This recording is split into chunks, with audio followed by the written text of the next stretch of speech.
Hi, I'm Martha Rhodes. I'm here at Poet's House. Books behind me, books around me, books over there, and a beautiful view of the river.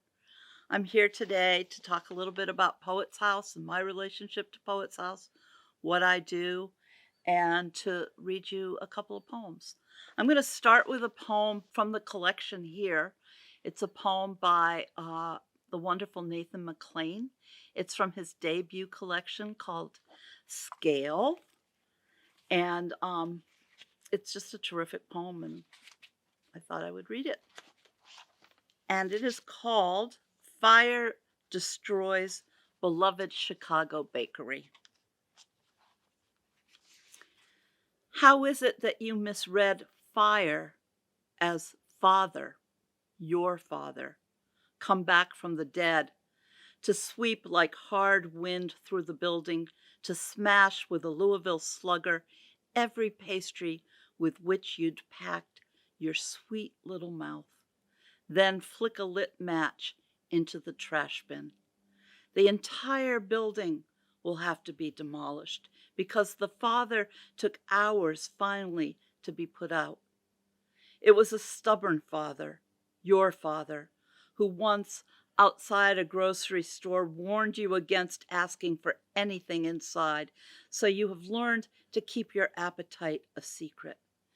And how good you are, refusing in the drive-through the hot apple pie, 2 for $1, choosing the house salad over French fries. But maybe this is why they all leave you, why you can't let him rest in peace. The real question is not why your father would do such a thing, but why you smell him in every ruin, every smoldering heap of ash and brick. So that's Scale by Nathan McClain. It is one of the many thousands of books here at Poet's House waiting to be read by people when Poet's House reopens.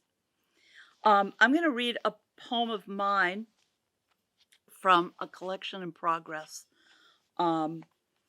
that is turning out to feel like a sequence of poems with different speakers. The poem does not have a title yet. If you hear bells in the background, it's a really adorable dog who is here at Poet's House. My poem, Martha Rhodes. Hello. I was aware of the cave's airiness, bats beating the currents hot, the tide pushed up against us.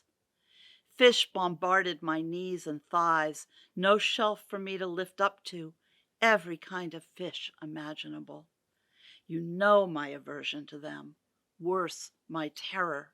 The shiny, wet, scaly, eye-popping, mouth-opened, leaping out of the water at me fish. And the deepening brine absolutely teemed with them, their sharp teeth glaring. I counted every one with my eyes closed. I told myself, they are only an inch long. They are oblivious to you. You will survive this episode. That's all it is. The others are not afraid. Why are you? They're enjoying the swim. Think, why are you afraid? What sludgy hideousness happened to you to make you this afraid? Oh, it doesn't matter. Swim. Grow up. But then frogs entered the pool and the water boiled. 50 exactly landed on my head all at once. You must remember, don't you? My aversion to them, their croaking, their green sliminess, their ability to jump, land, slide, and land again. So of course there were frogs in the up to my neck by now pool. All other things wet dove in, an explosion of wetness. You also entered, trillions of you upon my shoulders, between my legs, spawning in my ears.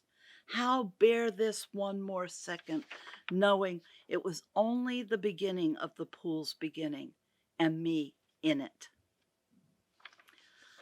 So, it's wonderful to read here. I have been reading from my desk at home in Zoom land. I was given the opportunity to read from home, but I thought I would walk out here. It's a lovely day. And again, I'm looking out at the Hudson from the beautiful second floor of Poet's House. Uh, Poet's House is now under some construction. There was a flood from many floors above that did a whole number on the building, and luckily missed the library here. So the books are safe, but floors have been peeled up, and it's going to be fine. But it's was really a bad flood. But it's great to be here, and I really look forward to the reopening of Poet's House.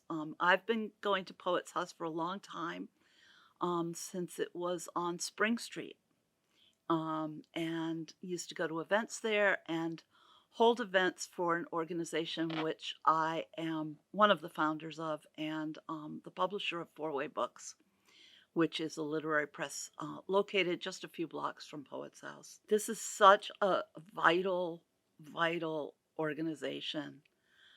Stay tuned, please. Poet's House is rearing itself up to come back to us all. It hasn't left. It's just rethinking things and taking care of the flood damage. So hang in there. We'll all be back together soon here, and Poet's House will open its doors and welcome us all. Thank you. And I have to say, this is the first hard hat I have ever worn.